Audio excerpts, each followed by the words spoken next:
Chapter 13. Plans for enlarging our entering forces. The strength of an army is measured largely by the efficiency of the men in the ranks.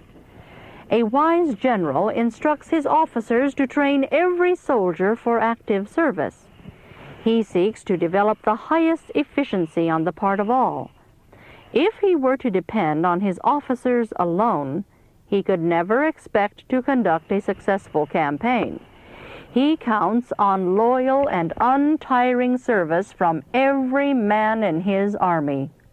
The responsibility rests largely upon the men in the ranks. And so it is in the army of Prince Emmanuel.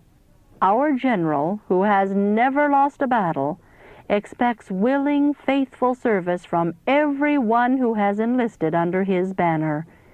In the closing controversy now waging between the forces for good and the hosts of evil, he expects all, laymen as well as ministers, to take part. All who have enlisted as his soldiers are to render faithful service as minutemen, with a keen sense of the responsibility resting upon them individually. Those who have the spiritual oversight of the church should devise ways and means by which an opportunity may be given to every member of the church to act some part in God's work. Too often in the past, this has not been done.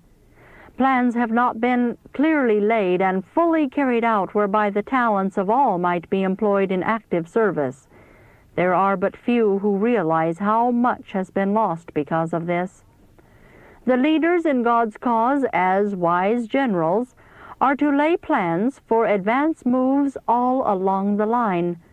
In their planning, they are to give special study to the work that can be done by the laity for their friends and neighbors.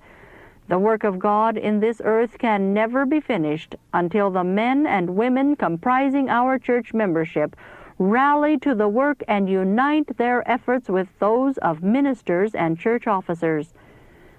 The salvation of sinners requires earnest, personal labor. We are to bear to them the word of life, not to wait for them to come to us.